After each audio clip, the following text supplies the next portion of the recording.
Good evening, everyone. Thank you so much for taking the time to attend our webinar tonight on the ABCs of ADHD.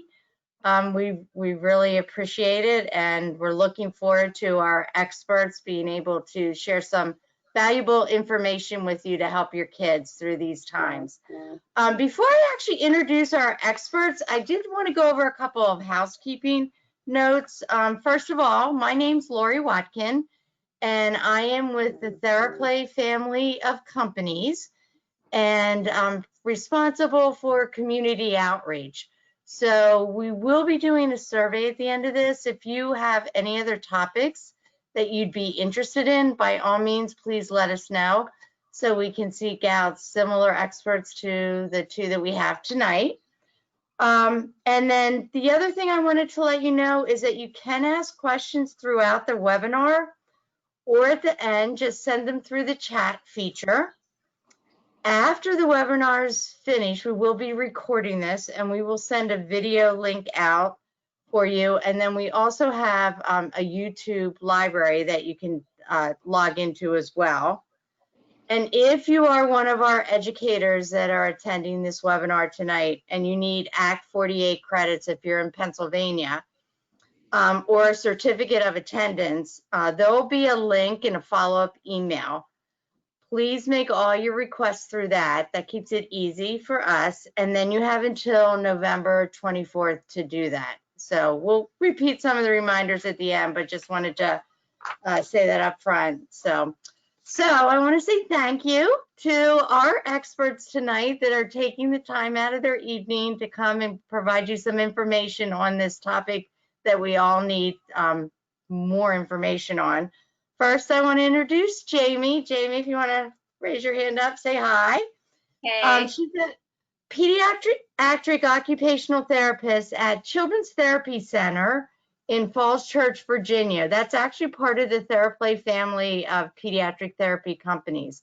She's got years of experience working with children in a variety of needs, ranging from sensory integration, fine motor skills, executive functioning. She's also got just a ton of experience working specifically with children with ADHD, collaborating with families to identify and implement strategies to meet the individual sensory needs, to facilitate the progress in the areas of emotional regulation and executive functioning. If you don't know what all those big words mean right now, you will know by the end of this webinar. So I'm working with the children with the ADHD diagnosis. Jamie helps to work on strategies to increase the executive functioning skills to promote independence for these kids to manage their daily routines and responsibilities, as well as working to identify, which is critical, especially in the times we're in right now, coping strategies and self-monitoring strategies to increase the child's independence and emotional regulation. And we also have Caroline. Hi. Yep.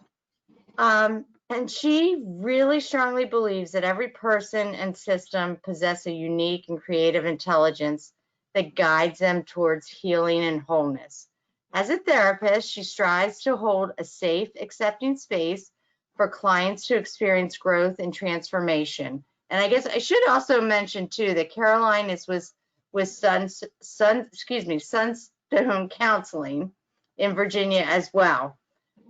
She believes that creativity and playfulness can be helpful for clients of all ages to connect them with their sense of self-knowing and empowerment. She provides a variety of interventions in a collaborative approach, including person-centered therapy, trauma-focused cognitive behavioral therapy, and dialectical behavioral therapy. She practices under the supervision of Katie Clark while working to become an LPC, and she earned her master's degree in mental health counseling from Old Dominion University and holds a bachelor's degree from Virginia Tech in psychology and philosophy. I'm sure as the attendees that are on tonight know that it takes a village, and we're really excited to have two members of our village that help our kids that are struggling with ADHD. So I'm going to turn it over to both of you. Thank you.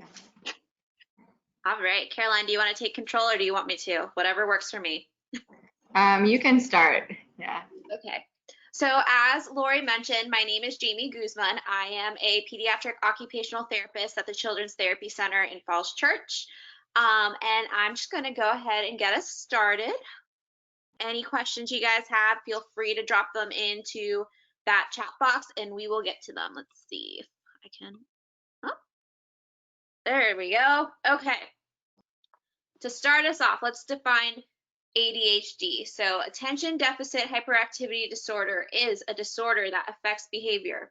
If we are here, we probably already know that. So the three main symptoms include inattention, hyperactivity, and impulsivity, all which we are going to cover, and we're going to cover some strategies to address those three main symptoms. And just as a disclaimer, I, as an occupational therapist, am not able to diagnose ADHD. However, I believe that it's my job and my role to not diagnose, but to really target those deficit areas, as areas that need a little bit more improvement, so that we can really progress the child in being independent with whatever area needs a little bit more support, whether it's the sensory regulation bit, the executive function, the impulse control, whatever it is. And I would just add to that I think that treatment can start even before a diagnosis. Like if you're noticing a deficit in these areas, just going ahead and starting to work on those skill buildings can be really helpful. And it can also show areas of need to just highlight, where treatment could be really helpful. And that can happen before or after a diagnosis.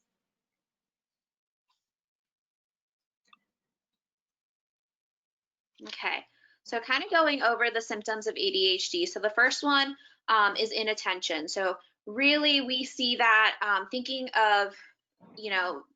now in terms of virtual learning and really being a little bit more hands-on with our children's education, since we're supervising and honestly being their teachers at home, we see inattention in, making careless mistakes in work. So work might be sloppy because we sped through it, or maybe we are doing a math worksheet, for example, and we know the skill, we have it pat down, we could pass a test with flying colors, but we're making careless mistakes on homework and getting questions wrong that we really should be getting right. So that inattention is really just what that is, inattention to detail, having trouble catching little mistakes and really just getting so bored that we are just breezing through and making those careless errors that, kiddos who may not have that inattention deficit and have a little bit more attention to detail wouldn't be making. And I just wanted to point out that I think that these can really even stand out more now, like during virtual school, because I know a lot of our kids are in virtual school now, and our brains really react to the settings that we're in. So maybe if in the school setting, kids are really used to being more focused, and then at home it's their place to relax. So when you're translating from school in the building to school at home, that can, I think, bring up a lot more of these issues and make it even more difficult for them to bring that focus in.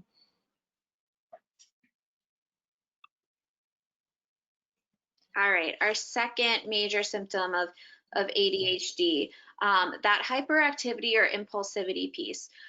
So for me, that's usually what I see when I have an initial evaluation coming in. So if I have a kiddo coming in for an OT evaluation, and the parent says they're bouncing off the walls, they can't sit still to focus on their homework, this is usually what they're talking about. So we just have so much energy. We don't know how to contain ourselves or how to channel that energy. So for someone who just has so much energy that doesn't know what to do with it, sitting can be so difficult, especially now in the day and age of COVID-19, where we are sitting for, up to 6, 7, gosh, maybe even 8 hours in a school day for those high school kids. That can be really hard. Don't underestimate that you know, even sitting for a period of 15 to 30 minutes for, you know, our younger kids is, you know, a piece of cake. That's hard too. So for me as an OT, I like to work on the sensory integration piece. So I like to see, you know, where that hyperactivity is really present. You know, is it just in school or is it throughout all of these daily routines? And working on identifying strategies with the family to help bring this kiddo in, and get them to a calm state where we can sit and attend and engage, in whether that's, you know, eating a meal at the dinner table, doing an academic assignment, or what have you. Yeah, and just building off of what Jamie was saying about like where in their lives are these symptoms present, I think that can also, like from a positive psychology standpoint, if we can look at where are they not present, then we can see like what is it about those situations that's helping them to better regulate, and how can we translate that into the other areas that they might be having more difficulty.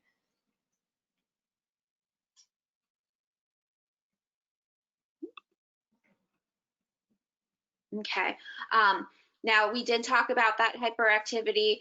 Just to quickly chat about the impulsivity too. So impulsivity is really just like what we all think of. You know, we can't keep our hands to ourselves. Like we have to touch everything in sight. If we're playing a game, we can't wait our turn. We can't sit still. So that usually goes hand in hand with that hyperactivity, and we'll go into some strategies into how, you know, we target that in OT, and how Caroline can also target that too, with her more behavioral approaches in counseling. So for occupational therapy, a diagnosis of ADHD, again, is usually determined by a health professional based on observations of a child's behavior by parents, teachers, and health professionals. So as Caroline mentioned, a lot of times intervention doesn't require a diagnosis. So as an OT, I usually get a lot of kiddos that come in who don't have a diagnosis, and that's okay. You know, it really doesn't make a difference if we have that label or diagnosis of ADHD or if we don't. What we're looking at when we're doing that initial evaluation for occupational therapy is, what are our areas of deficit? Where do they present? What are they impacting us from doing? And how can we support? So totally not necessary to have a diagnosis, but I do think that there are situations in where it is helpful, because it really does give us an idea of, you know, what our strengths are and what our weaknesses are. So going back to that diagnosis process, if I notice a concern as an OT and I'm seeing some behaviors or some red flags that really concern me, and especially if they're consistent with what you know, other professionals that I collaborate with, such as teachers, or even especially the parents, especially you guys are the experts on your kids. If you guys are bringing concerns up to me and I'm seeing them, or if you guys, you know, see them more at home and I don't, because I see your kid for maybe an hour or two, you know, during the week, what we can do is we can take the steps to refer you guys to the professionals that can do that more comprehensive evaluation to identify the child's strengths and weaknesses, so that us as professionals, as counselors, as OTs, speech therapists, physical therapists, what have you, can, you know, better assess and identify areas in which we can support the child a little better. And Jamie, we do have a question. Can you describe treatment for ADHD in kids from 13 to 18? Okay. So it really depends. Treatment isn't, you know, cookie cutter. It's not one size fits all. And I'm kind of talking from an OT lens. So Caroline, if you want to jump in and add, you know, your expertise on what treatment looks like from a counselor's lens, by all means, feel free. I think that would be so beneficial. But for OT, we can really work on again, we can take a sensory integrative approach where we're working on helping the kid identify, oh my gosh, my energy is so high, I need to find a way to reel myself in. So working on that self-monitoring, but also giving them strategies to help them. So, we want them to be able to identify, ooh, I have high energy. I need to sit down and focus on this assignment. There's going to be a consequence if I don't. But we want them to know also what tools to implement to help them get a little bit more regulated. So for older kiddos and even for adults, I like to think of, movement breaks. I like to think of, it sounds silly, but, even for me, when I'm writing my reports, chewing on a piece of gum or listening to calming, regulating music. So those are some tools that I might recommend for an older child versus a younger child. It's going to be a lot more movement based and a lot more facilitated by the parent or the teacher. Some other things that we might work on is targeting those executive function skills. So if there's, a little bit of a deficit in an organizational skill, we can work on identifying that and also practicing that with the child and supporting them, working on, what is the word I'm looking for? Different adaptations or working on different strategies. So using like a graphic organizer or maybe a timer. So it really just depends on what the individual need of that child is. Yeah, and I would agree with a lot of what you're saying, that it's treatment is not cookie cutter. So if I'm a client-centered, my approach is very client-centered. So I'm going to look to my client and say, first of all, I'm going to ask them what are their goals, like what do they really like, what are areas they really want to work on, and help them to find different ways to address that. Whether it be like working on their executive functioning, as Jamie was talking about, maybe it's implementing strategies and practicing them in sessions. Maybe it's modeling social skills and getting like direct feedback from me in sessions. A lot of the work I think is collaborative with parents as well, like teaching them how to use positive reinforcement to really like catch their kids being successful, and then to build on those successes to create like small and manageable goals. And help their child work towards those and give them like a lot of motivation by having like something to work towards. And then of course there's the emotional regulation piece, helping them build their like emotional awareness. Like is it frustrating when they're having difficulty in like reaching their goals, or when some of those symptoms are coming up and affecting their ability to engage or to or something like that. And so how can they regulate? Like what are ways, like maybe teaching them some coping strategies like deep breathing, or like just looking at what are the things that help them soothe when they need that. And so I think, again, it would really depend on the clients, their direct needs, and like what they're identifying and what the parents identifying as like areas of need, and how we would address those. Great. And we actually then did have a follow-up question, and some of this you guys might have touched on, but we have an attendee whose son goes to school 2 days a week.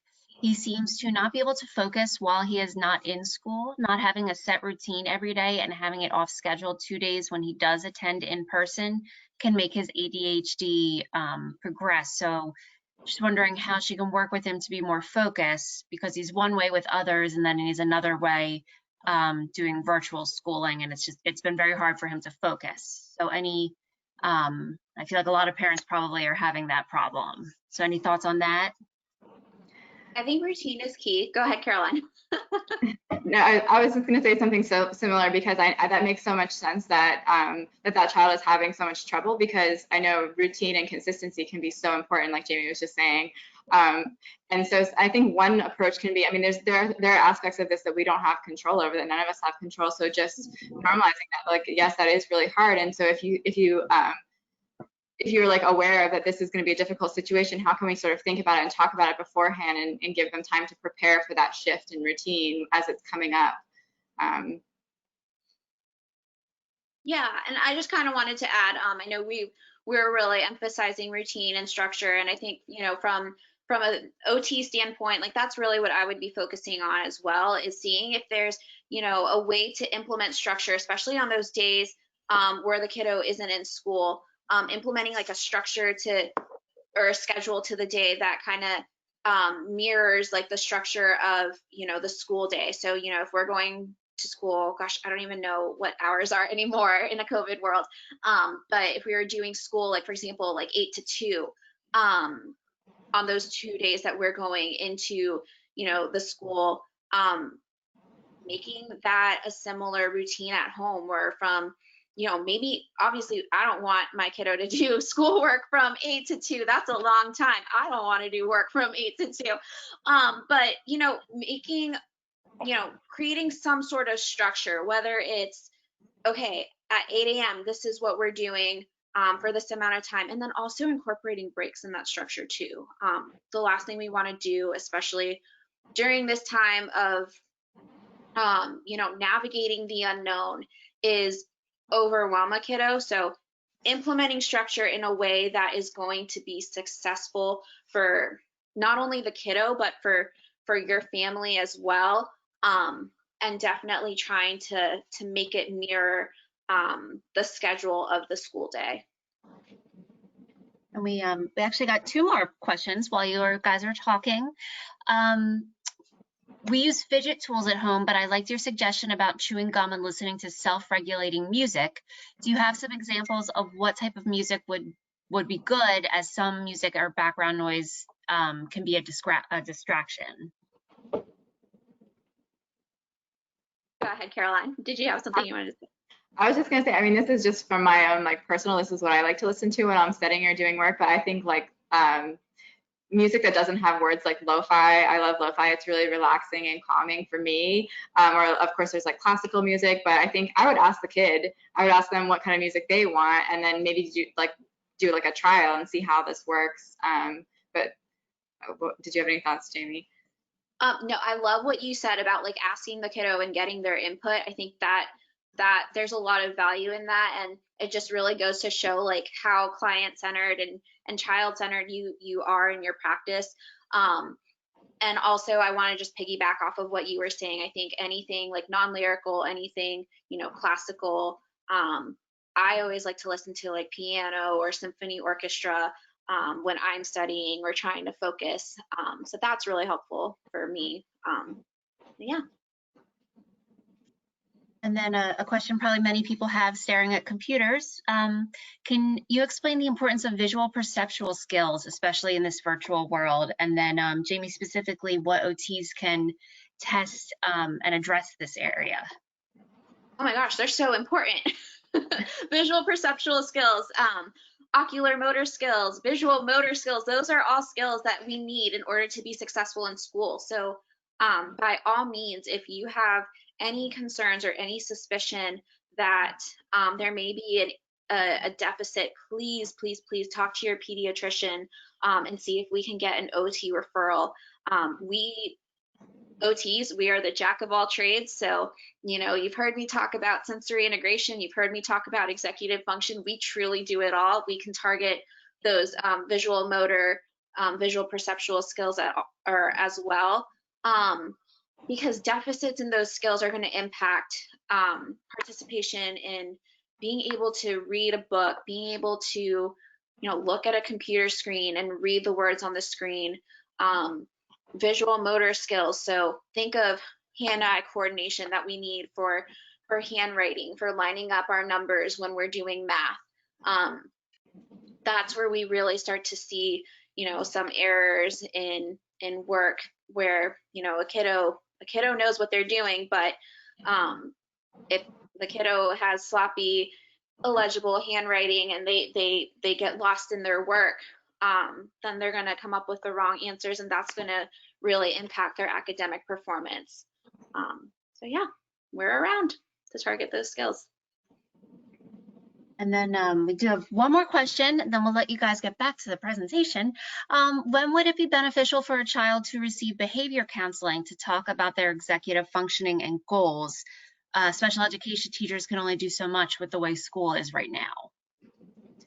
I would say, honestly, the sooner the better. There's like a lot of research that shows that behavioral interventions first can be so helpful, or in conjunction with other types of therapy or medication or what have you. But I think the sooner that you can start those interventions, the better. and as we said before, it doesn't need a diagnosis to begin like with those interventions, because you're really building skills that to help them develop. So I would say, I mean, I work with kids as young as 3 years old, so it's, you know, it can be anytime. And Caroline, can I just piggyback off of like what you just said? Mm-hmm. So one of the things that, you know, we see in OT, like especially with our hyperactive kids that are just, they're all over the place, they're bouncing off the walls, is we, you know, as OTs, we tend to take that more sensory based approach. And a lot of times that's successful, but a lot of times there are instances where, you know, we need a little bit more support. So I think that's where it's really important to emphasize what the benefit is of behavioral intervention as well, to support, you know, to further support like what we're doing in OT. You know, sensory regulation gets us so far, and that's great. But really, like the work that you guys do to work on that behavior and create positive experiences using, you know, I'm not a counseling expert by any means, but the positive reinforcement, the strategies that you guys use, and getting the parents on board on using those strategies just helps to take, you know, our work further into the next level. Yeah, I think the two approaches can really complement each other so well and like really create like great progress. It's like the dream team. Exactly. All right, and for everyone still sending questions, keep them coming. We're gonna let our experts get through the presentation a little bit more, but we're keeping track of all the questions, and we will make sure that we get to them at the end. So guys, take it away. All right. Let's see. I'm looking for my little arrow here to, there we go. All right.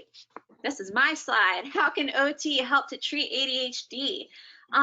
So like I mentioned, we're really not so much treating the label or the diagnosis, we're treating the underlying deficits. So again, when you and your kiddo come in for evaluation, or for you educators, if you guys have, you know, concerns about a student, definitely refer.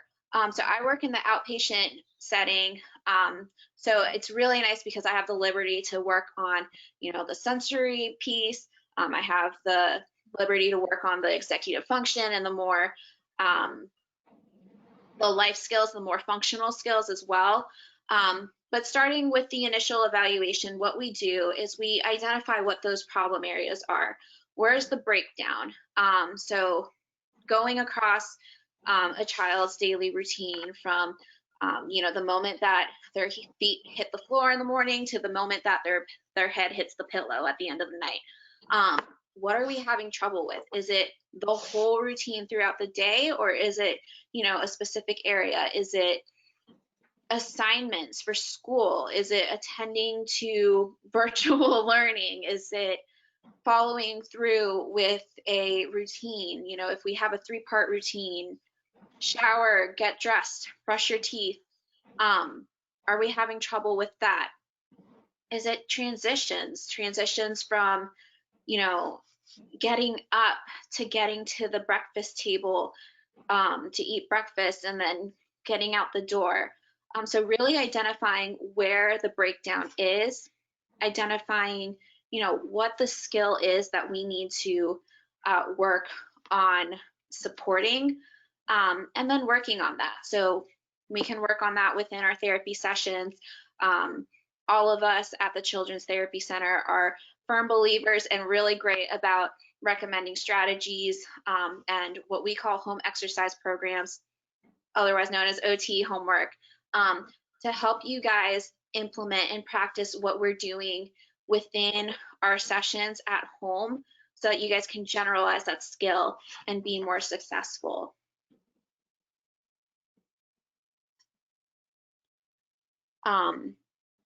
And then just one last thing I wanted to point out. So that can be, you know, it can mean working from a sensory standpoint. It can mean working from executive function, going back to the idea of making, you know, careless errors because we're just breezing through our work. You know, sometimes we might need to work on some fine motor skills. We were just talking about visual motor and visual perceptual skills.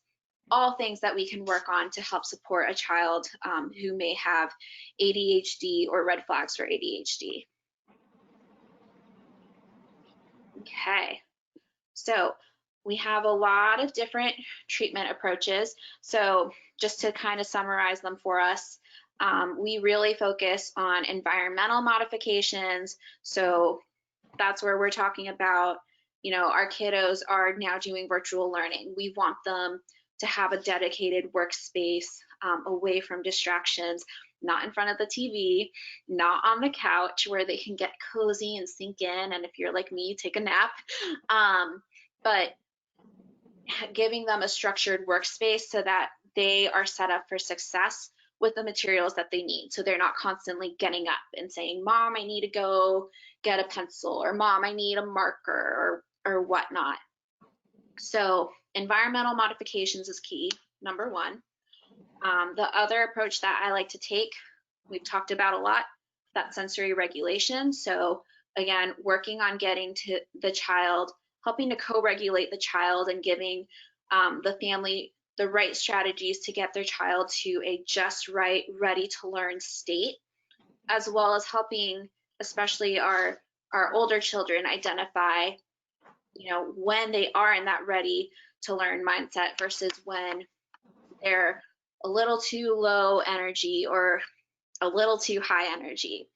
And then the third approach that I like to take is the executive function approach too. Now, I don't want to say that this list is like all inclusive, because it's not. It really just depends on the individual needs of the child, but it's a nice little summary of the most common approaches that we take with our kids.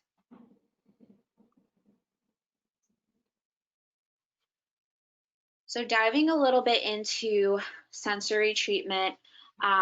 So really, I think I've touched on it a little bit, but just to go a little bit more in depth, we have our kiddos who are really hyperactive, who are moving around a lot. So what we like to do is we like to take a step back, help the kiddo co-regulate. So what I mean by co-regulation is,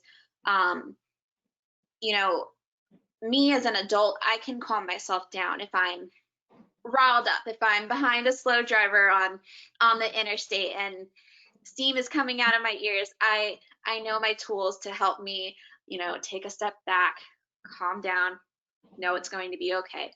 These kids, they can't. So whether it's helping them to co-regulate to calm themselves down emotionally or calm themselves down from being so high energy, that's what we're helping them to do. A lot of our sensory regulation really depends on a lot of movement, a lot of heavy work, a lot of gross motor activity. You know, thinking about how when we are in school, we give our kids, you know, that lunch break, and then they go out to recess to run around to get all that excess energy out, so that we come back to the classroom and we sit down and we're able to focus on, you know, whatever the lesson is. So that's the sensory approach that we take, giving the child that sensory input that they need to co-regulate them, to get them to that just ready state. And then once they're able to do that independently, helping them identify the tools that they can implement themselves. So whether it's animal walks or wall push-ups, or just to think of some others off the top of my head, you know, helping to push a basket of laundry down the hall, helping the kiddo and also the family identify strategies to maintain that sensory regulation throughout the day and throughout the week. And what we like to do as well, you know, to complement what we do in the office, is provide that sensory diet. So again, talking about giving that family and that kiddo strategies that are successful for that kid. You know, what might work for one kiddo may not work for the other, and that's a-okay. We like to work with the family to talk about what is realistic for their for their home, for their schedule, and what's realistic for the kid. What does the kid like? So that is the sensory approach. And then executive function. So this slide, we're basically talking about how we have a lot of research out there that really identifies the link between deficits in executive function and ADHD. So again, thinking back to that inattention, that poor impulse control, we're going to have poor emotional control. We may have trouble initiating a task. So I might say, you know, hey, Bobby, we're going to get our materials out and we're going to trace this and then we're going to cut it out. And, you know, Bobby may say, okay, great. But then there's no follow through. So that poor task initiation, other deficits that we may see related to executive function, poor organization of materials. So our desk may be a mess. We know we have that homework assignment somewhere, but it's underneath a pile of papers and books and we can't find anything. Poor planning. So an example being like, okay, I know I have an assignment due Thursday and I know I have to write 3 pages. Today is Monday. So I have Monday, Tuesday, and Wednesday to do it. I can write 1 page a day.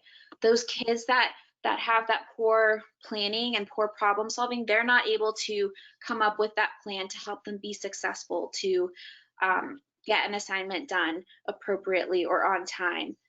That problem solving is going to be difficult. So what we do for OT is just work on identifying those problem areas and helping to support them and help the kiddo to grow in being more independent in that skill by practicing that skill. So, you know, my treatment session might be, okay, we're going to plan an activity and supporting the child, giving them the aided support that they need to be successful. So at first I might be giving them a lot more support, like, hey, we're going to use this organizer and this is how we're going to plan it.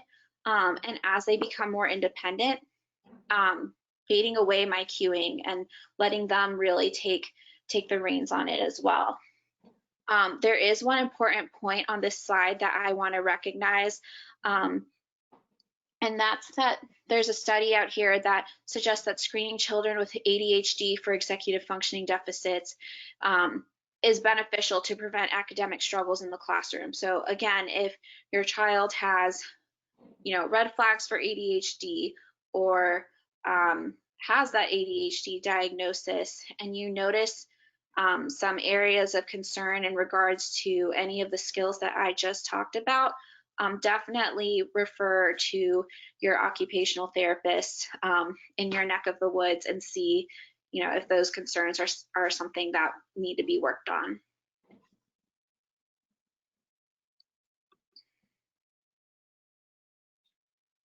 Okay, so I kind of dove into this a little bit, but really executive functioning treatment strategies address, you know, all of the challenges listed here. So alertness, just right regulation. So we don't want to be too hyper. We don't want to be slouching over our desk and just inattentive. Selective attention, sustained attention. So being able to attend to what the teacher is saying, whether it's for 5 minutes, whether it's for 1 minute, but to get those directions. We work on that shifting attention. So if we have going back to the example of a multi-step routine, if we have, you know, we have our 3 things that we need to do in the morning, shower, get dressed, get breakfast, or whatever those 3 routines might be, being able to transition from, you know, okay, I'm showered, I'm going to go get dressed on my own now. Okay, I'm dressed. I'm going to go fix myself something to eat on my own now, or go to the breakfast table on my own now, without having someone to tell us, okay, let's go. okay, what are you supposed to be doing next? So working on that shifting attention, also working on that working memory. So if we have those 3 things that we need to get done, can we remember all 3 things? Can we remember 2 things? Can we remember the 1 thing that mom just told us to go upstairs and get for school? So that working memory and recall, working on that divided attention or multitasking, time management, organization, planning, the big ones for, especially for our older kiddos, 13, 14 and up.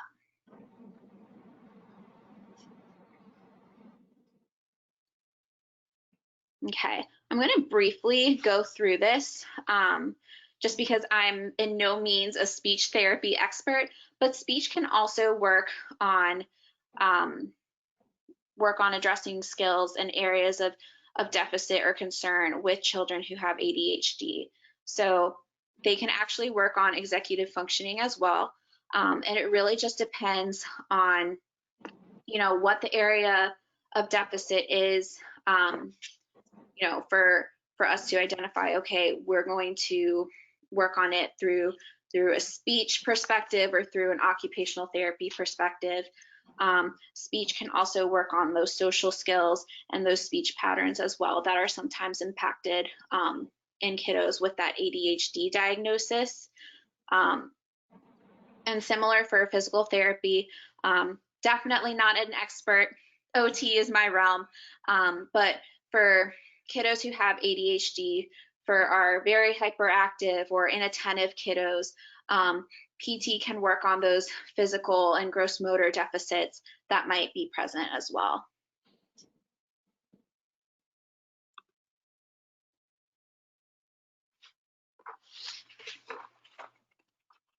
Okay. So Caroline, if you have any input on this slide, please by all means jump in. I'll just kind of get us started. So what I really value about, you know, my profession and also, you know, about the counseling profession is that a lot of times there are families that say, you know, my kid is too young for medication, or I really don't want to put my kid on medication, and that's okay. So OT and counseling are both what I like to consider more conservative but effective approaches to addressing the problem areas, or we keep saying problem areas of deficit, or areas where we can, you know, help support our child a little bit more.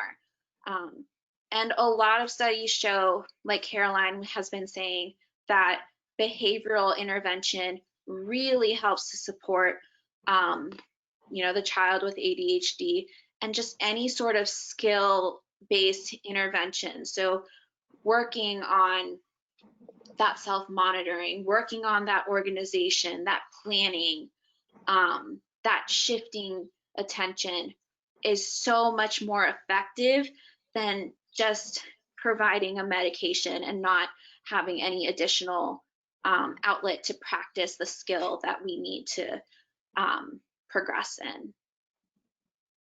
Yeah, I would agree with that, everything you just said. And I would also add that I think like oftentimes children start with just medication. And I think OT and counseling can be an excellent place to start, and medication can always be added into the mix later if they're finding that they want more, you know, more support. But with medication, when you're taking the medication, right, it's going to be helping, but as soon as you stop, it stops working. Versus OT and physical or in counseling, you're building skills that you can carry with you for the rest of your life. So it really has that like long-term impact. And I know on the counseling side of it, it's a lot of skill building. So you're learning those skills that can help to manage the symptoms. And in a lot of cases, the symptoms can be managed through behavior modification and through occupational therapy. And some people find that they don't like the medication, or they don't need it, or maybe it's something that they're just not interested in trying right now. So I think there's a lot of new research around. I think it's very interesting. And just when you're considering the treatment options, I think it's great to start with like more behavioral and occupational interventions first, and then decide if you want to add in medication.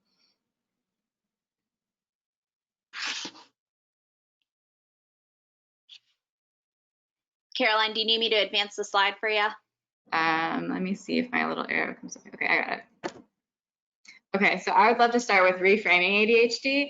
I think this is so important because there's so much research and knowledge about how the way that we frame things, the way we think about things, has so much power over how we feel and how other people feel, and then how we act in the world. So this is just, I just put a little chart up here that's just like very simple ways of reframing the symptoms of ADHD. And this can have such a huge impact on like the way that you're thinking about it as the parent, and the way that the child is thinking about it and internalizing that. And it can go a long way in building like self-esteem and self-confidence, and just like how they are framing like their ADHD in their minds. Like if they're feeling like this is something that is really bad, or that like holds them back, or versus if they're like embracing and empowering and feeling accepting of those parts of themselves. So the way that you're thinking about it and talking about it has a huge impact on the way that the child is feeling about themselves and acting in the world. So I just put down some like simple examples of like reframing impulsiveness with like lives fully in the moment, hyperactive is energetic, distractibles, that you're attending to the unobserved in the world, forgetful, free from endless things, lists of to do, or endless lists of things to do, loses things, unbound by material things, interrupts or talks too much, is passionate about ideas and excited to share with others. So you can read through them all, but I think it's something that's really, really simple, but it really does have that powerful, like the way you're framing things in your mind really shapes the way that you feel and think about them too. Or the way that you feel and act in the world about them. So I just wanted to point that out as just as we're talking about it, just like a really simple, powerful way that you can change the way you're talking about it and thinking about it. And then just to go over the benefits of counseling for ADHD, we kind of mentioned this already, but we talked about how having behavioral interventions or occupational therapy interventions first can be really helpful. And there's some research that shows that symptoms can actually improve faster when that behavioral intervention is the first one. And then I think I mentioned this earlier as well, just that you don't need a formal diagnosis to seek OT or counseling. You can start, it's a great place to start with skill building. So a lot of the work in counseling for ADHD is around skill building and that behavior modification piece. I'm just gonna go to the next one. So I just listed a bunch of the different interventions for ADHD. So there's so many ways that this can show up. And so my specialty is I do a lot of play with younger kids. I also work with older kids too, but a lot of the modality is through play. And so all these interventions can come up really naturally in the play setting. So for example, teaching consistency and routine can come up in terms of, having consistency and routine in our sessions, and how do we structure those sessions, and it's just having it be something that they can practice.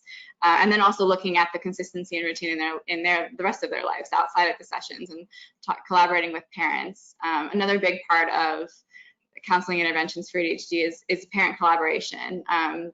As Jamie talked about with OT, I think it's such an important part of it, and like helping the parents understand how they can support those behavioral modifications, because I might be meeting with your child for 1 hour a week versus you're with them for the whole rest of the time. And so the more that we can collaborate and work together, and I can teach strategies of like how to create a great like behavior modification chart where you're using positive reinforcement to help them to feel motivated to build those skills and things like that. And then in terms of like multi-step, the executive functioning that Jamie was talking about, that can come up really easily in playing games together in a play session where we're doing games that have like multi-step directions, or maybe we're doing a craft together where we have multi-steps, and so we're practicing that and then breaking it down and helping to build the skills around it. And as I've mentioned several times, positive reinforcement is huge for this. And so it's all about like breaking down goals into small, manageable pieces, because a lot of times if the goals are too big, they feel unmanageable, they feel like unreachable. And so the natural response, if any of us have a goal that we feel like we can't reach, we give up. And so we want to make those goals feel achievable, and maybe even have some of the goals be like easy, so they have an easy win, and then they can see like what does it feel like to be successful, what does it feel like to get that positive reinforcement and that praise and that reward, and then that like really motivates them to keep trying. And so to like kind of build up, starting really easy, starting in a place that feels manageable, and then working and building on that. And then the communication piece of it, I think that can be really helpful too. Like in sessions, we can model appropriate social skills. We can help them to like slow down their speech and enunciate words, and just like kind of practice modeling and giving direct feedback about speech. Impulse control comes up in playing games as well a lot too, or art. If we're doing crafts and art together, then that's like kind of naturally comes up in the sessions, and we can work through it together. Time management, again, like we can talk about time management outside of sessions, or we can also practice it within the sessions. And yeah, there's a lot of the self-soothing piece. I also do a lot of sensory soothing with my clients. So, you know, playing with kinetic sand, or you know, like just being creative about what feels good to you. What are the senses that really like, you know, is it sound? Is it touch? Is it sight? Is like seeing something really pretty, or is it taste? Like, what do you really connect with? What soothes you, and how can we incorporate that to emotionally regulate? And then I think another big part of emotional regulation is being aware of when you need it. So how does your body feel? Like what do you notice first in your body when you start to, you know, become upset, or you start to lose focus? And the sooner that you notice that you're starting to shift, that gives you an opportunity to take, you know, to take some kind of action, to use your skills or your soothing, and to come down from that. And then I think that, as I said, the parent and teacher collaboration is really important too. So we can all work together and collaborate, and really support the child in all aspects of their lives. And then I just wanted to touch on virtual therapy sessions, because my practice, like many others, are all virtual right now. And a lot of people have questions about, is, you know, are virtual therapy sessions going to be effective for my child with ADHD? And I think that's like it kind of varies from child to child, but I will say that at my practice, we found that we've been able to successfully work with many children with ADHD. So it's definitely worth giving a try. And there's a lot of ways, like creative ways, that I found to make it feel more accessible to them. I have adapted like my like the timing of my sessions. So now I offer 30-minute sessions or 45-minute sessions, just in case like 55 minutes just feels like way too long to engage, right? Some younger kids, or kids who have trouble focusing, or they already are spending so much time in front of a computer, that might feel more accessible. And then also just finding ways to be really active. Like we don't have to just be sitting here talking to each other during the sessions. Like we can get up, we can move around, we can do scavenger hunts, we can engage in games together, art making. And so just finding ways to make it active, I think that it is really helpful. So I think if you're questioning whether or not a virtual session would be helpful for a child with ADHD, I'd say it's like worth giving it a try at least, because for some kids it might not be, but for many it has been. And so might as well give it a shot and see. And then I also wanted to, we've talked about this a little bit, but I also wanted to talk about virtual school, because that's such a present issue that we're all kind of dealing with right now, is how do we have a successful virtual school day? And I know that can be especially a challenge for a child that has ADHD. And so Jamie already touched on some of these things, but I just wanted to add on to it that I think that the environment is so important, because the school environment that kids are used to is very structured, it's very regimented, and so they go there, and our brains respond to our environment. So for example, if I have like a spot in the room and this is like my calm, peaceful corner, whenever I go to that spot, my brain is automatically going to start to go into that calm, peaceful state. Versus if I have like a playroom, whenever I walk into that playroom, like I'm going to get excited and start to, like, my brain's going to start to go to that place.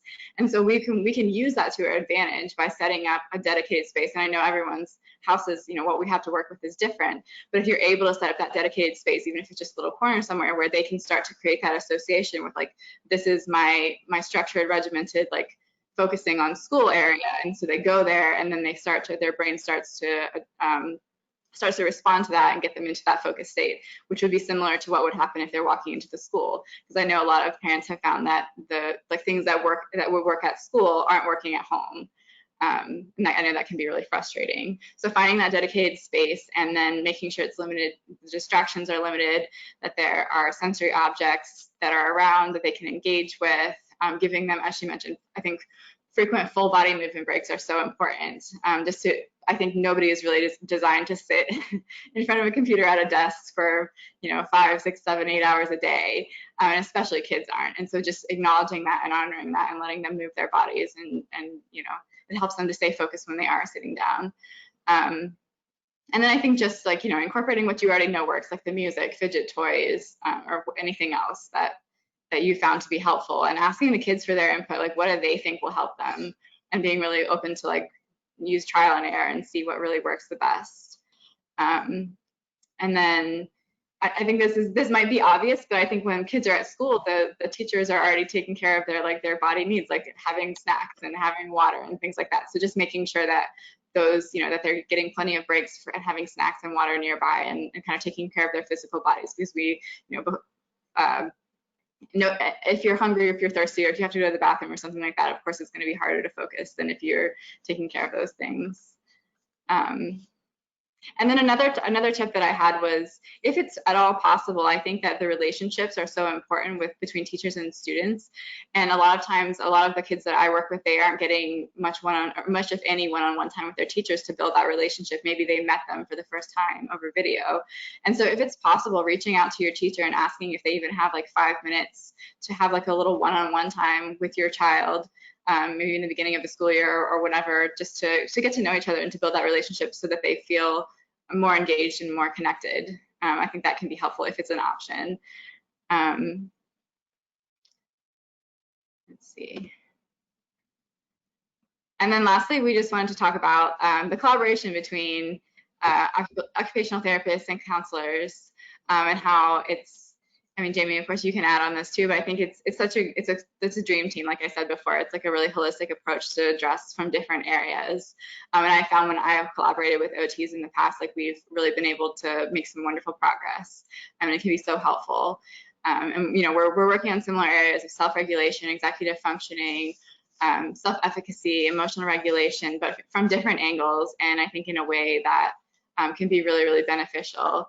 I know from a counseling standpoint, with self-efficacy, we're helping them build emotional identification and awareness, so that they can use those self-soothing strategies and they know when and how to use them. Or with executive functioning, we're in a fun and engaging way, we're finding a way to teach and practice the skills incrementally that like help set them up for success. We want to catch them being successful so we can reward it and help them build motivation. And then we're helping them build their self-regulation, building their awareness of what strategies work, and helping them practice it.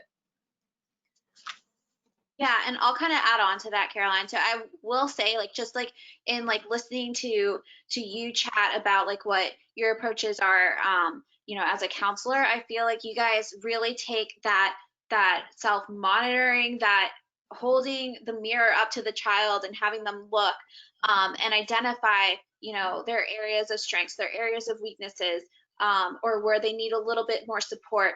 And you guys take that a step further. That introspection, I don't know if I'm using the right word there, but really that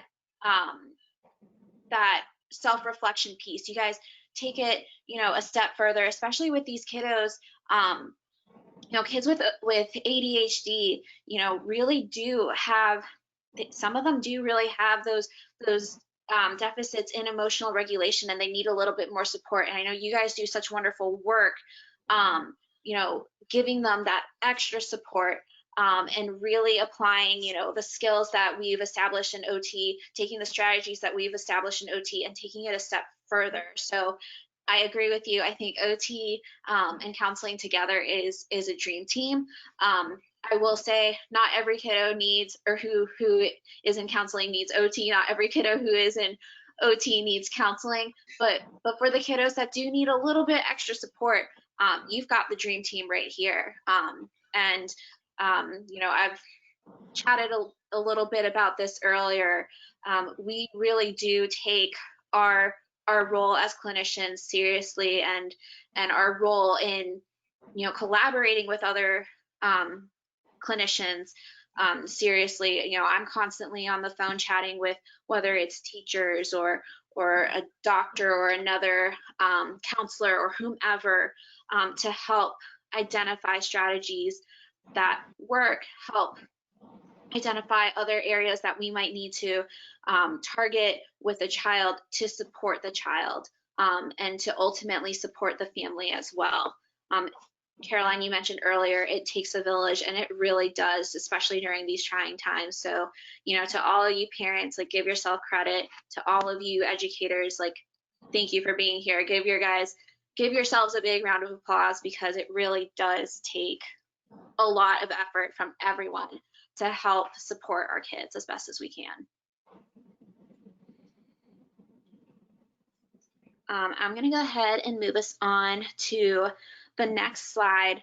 And before we wrap up, I just kind of wanted to chat a little bit about the Children's Therapy Center. And I don't know if you wanted to chat a little bit about Sunstone, Caroline, but the Children's Therapy Center is based out of Northern Virginia. So we have 4 locations in Springfield, Gainesville, Sterling, and Falls Church.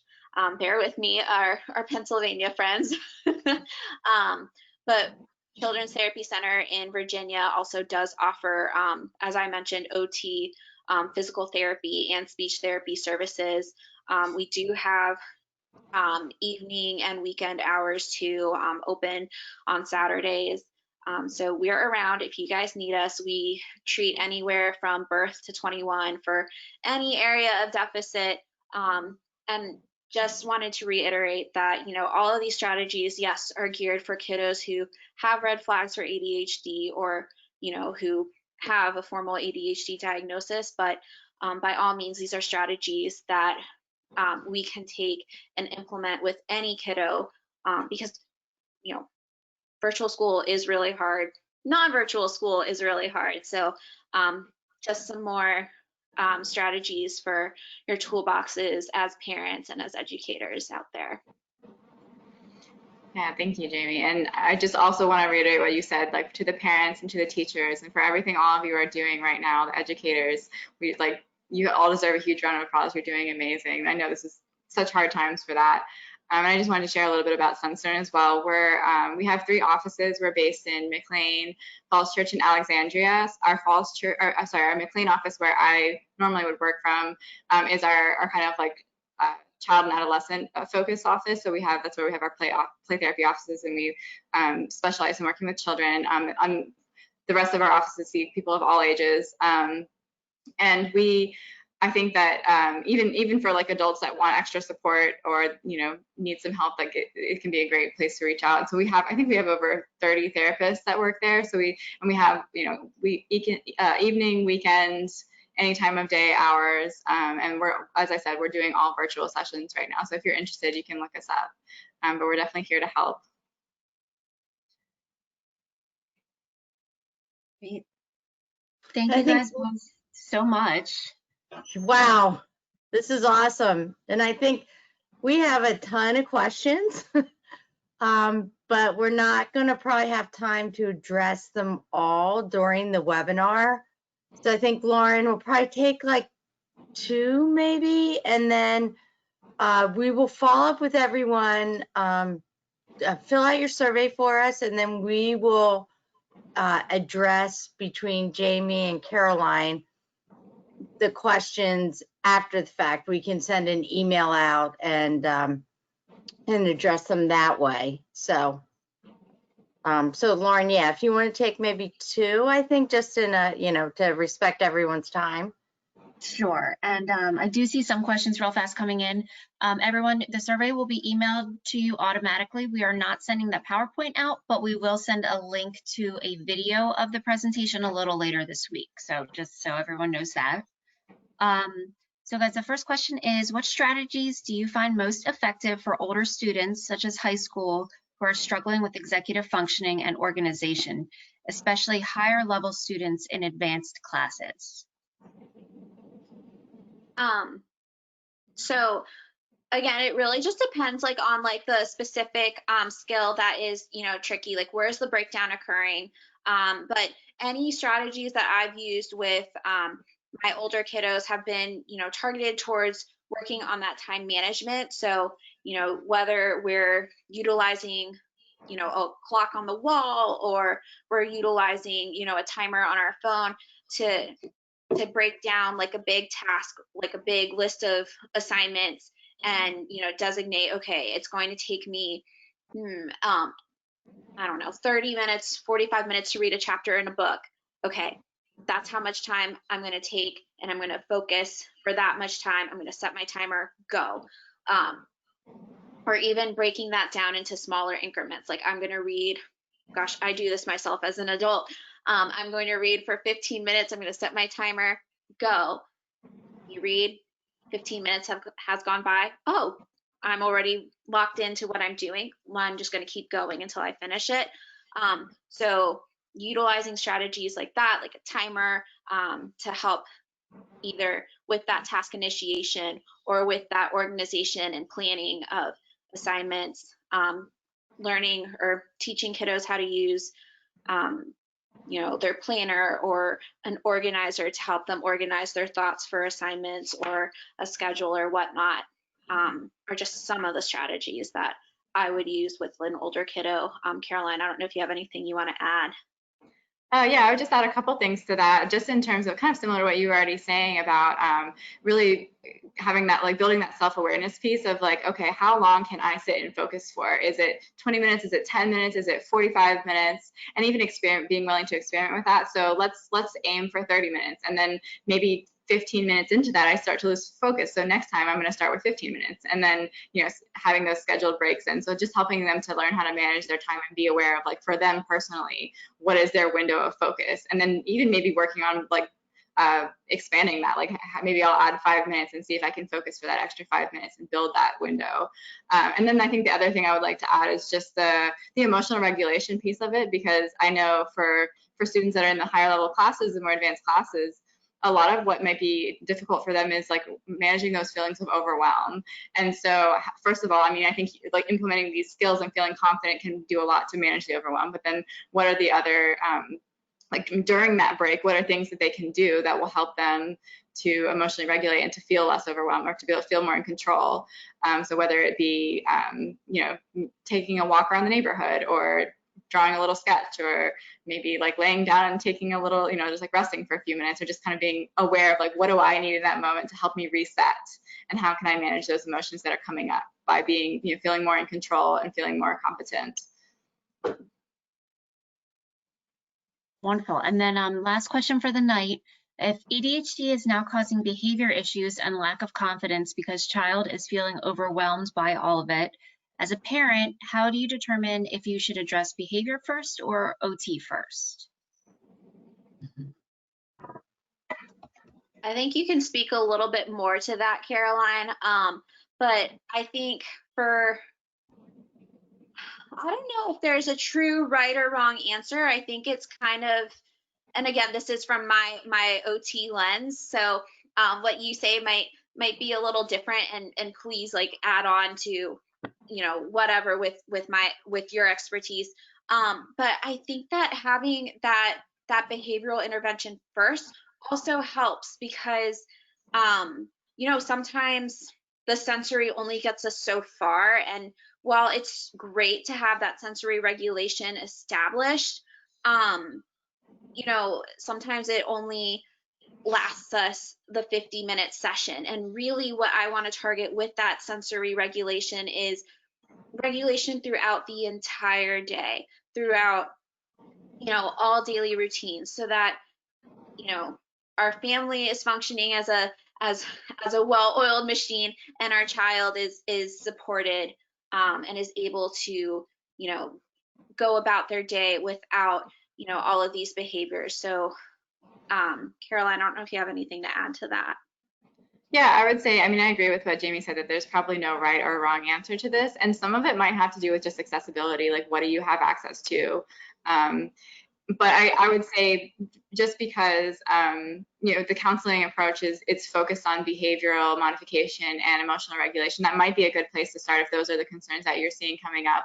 And then, of course, your counselor can make a referral if they think that occupational therapy would be helpful, or you could, seek it out on your own if you think that would work well in conjunction. But yeah, I think there's probably no right or wrong answer for that.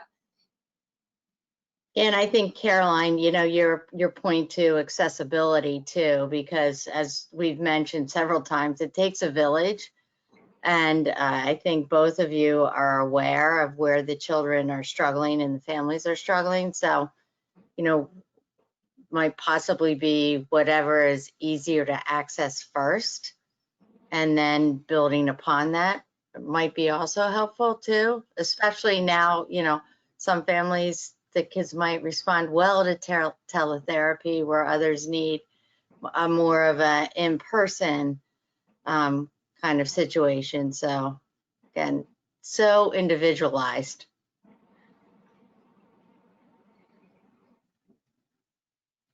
And so is that, so we have, according to Miss Lauren, we have a ton of other questions here, but we'll all be here till midnight, I think, if we get through all of them. So what we decided to do as a plan is that we'll go through the questions, we'll ask for Jamie and Caroline's input. We'll follow up with you after the survey. Just a reminder, especially if you're an educator and you're in Pennsylvania and you need Act 48 credits, that's the way to go in to get them. If you need certification and not Act 48 credits, again, if you're an educator, just if you can follow up with the survey, and then we'll direct you to everything at that point. But also, this is definitely a topic that a lot of families and children are struggling with. It's so evident by the number of questions we've been getting. So please let us know if we need to do a follow-up webinar with some specific areas. You know, what do you need help with? We're trying to, you know, be there with these experts that we have access to, either within our organization or without, outside of our organization. And as I said, it really, truly takes a village. And we really appreciate, you know, the fact that you're spending your time on a Tuesday night in front of the computer again to get this information. Just give yourselves a pat on the back, and we are definitely here to help. So we'll look forward to hearing more from you with what you need. So thank you so much, Caroline and Jamie. You guys are awesome. And Lauren, always for being our moderator and making sure all the technology works. We totally appreciate it. And everyone have a great night. Yes, thanks everyone.